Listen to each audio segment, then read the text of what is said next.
Saya Eva Hernika dengan NIM 2071900024 dari kelas 6D Tadus Biologi Universitas Islam Negeri Sultan Toha Saifuddin Jambi. Baiklah, di video ini saya akan menjelaskan tentang kelompok masyarakat dengan kearifan lokal dan implementasinya pada konservasi lingkungan. Baiklah, yang pertama kita akan membahas tentang pengertian kearifan lokal. Secara etimologis, kearifan lokal terdiri dari dua kata, yaitu kearifan atau wisdom dan lokal atau lokal. Pada KBBI, lokal berarti setempat, sedangkan kearifan sama dengan kebijaksanaan. Sehingga jika dilihat secara etimologis, kearifan lokal atau local wisdom dapat diartikan sebagai gagasan-gagasan setempat yang bersifat bijaksana, penuh kearifan, bernilai baik, yang tertanam dan diikuti oleh anggota masyarakatnya.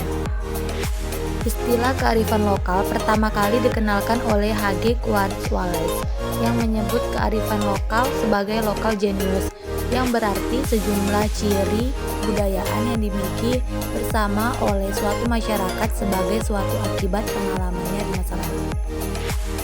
Yunus mengartikan kearifan lokal sebagai budaya yang dimiliki oleh masyarakat tertentu dan di tempat-tempat tertentu yang dianggap mampu bertahan dan menghadapi arus globalisasi, karena kearifan lokal tersebut mengandung nilai-nilai yang dapat dijadikan sebagai sarana pembangunan karakter bangsa. Pengertian kearifan lokal yang lain dikemukakan oleh Suhartini yang menyatakan bahwa kearifan lokal merupakan suatu bentuk kearifan lingkungan yang ada dalam kehidupan masyarakat di suatu tempat atau daerah yang merujuk pada lokalitas dan komunitas tertentu.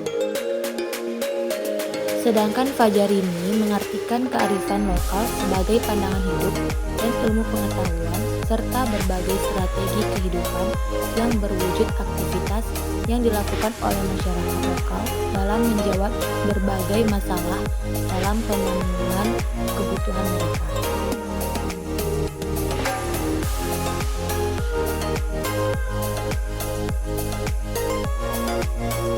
Yang pertama itu ada nilai, yang kedua ada norma, yang ketiga ada kepercayaan, dan yang keempat itu adalah aturan-aturan khusus. Adapun fungsi kearifan lokal yang pertama yaitu untuk konservasi dan pelestarian sumber daya alam, dan yang kedua yaitu mengembangkan sumber daya manusia, dan yang ketiga yaitu untuk pengembangan kebudayaan dan ilmu pengetahuan, dan yang keempat untuk petunjuk tentang petuah, kepercayaan, sastra, dan pantangan.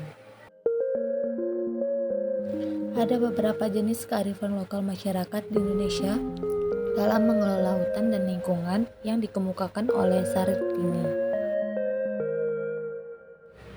Nah, yang pertama di sini ada Papua. Nah, pada Papua terdapat kepercayaan Te Aro Neweak Lako atau alam adalah aku. Nah, pada Gunung Erzberg dan Grasberg dipercaya sebagai kepala mama, tanah dianggap sebagai bagian dari hidup manusia. Dengan demikian, maka pemanfaatan sumber daya alam dapat dilakukan secara hati-hati. Yang kedua ada Serawi di Bengkulu, terdapat keyakinan Celako Kamali. Kelestarian lingkungan terwujud dari kuatnya keyakinan ini, yaitu tata nilai tabu dalam berladang dan tradisi tanam tanjak. Nah, yang ketiga ada Dayak Kenyah dari Kalimantan Timur, yaitu terdapat tradisi tanah ulen. Kawasan hutan dikuasai dan menjadi milik masyarakat adat. Pengelolaan tanah diatur dan dilindungi oleh aturan adat. Nah, yang keempat ada masyarakat Pundau Mau di Kalimantan Barat mengembangkan kearifan lokal dalam pola penataan ruang pemukiman dengan mengklasifikasi hutan dan memanfaatnya. Perladangan dilakukan dengan rotasi dengan menetapkan masa bara dan mengenal tabu, sehingga penggunaan teknologi dibatasi pada teknologi pertanian sederhana dan ramah lingkungan. Yang kelima yaitu masyarakat Kasepuhan Pancer Pangawinan, Kampung Duku, Jawa Barat, yang mengenal upacara tradisional, mitos, tabu sehingga pemanfaatan hutan dilakukan dengan hati-hati. Tidak diperbolehkan eksploitasi kecuali di atas izin sepupu adat. Jadi, kearifan lokal diartikan sebagai kumpulan pengetahuan yang berupa nilai, norma, dan aturan-aturan khusus yang berkembang, ditaati, dan dilaksanakan oleh masyarakat di suatu tempat dan diwariskan ke generasi selanjutnya. Nah, itulah video pembelajaran tentang kelompok masyarakat dengan kearifan lokal dan implementasinya pada konservasi lingkungan. Sekian dari saya. Wassalamualaikum warahmatullahi wabarakatuh.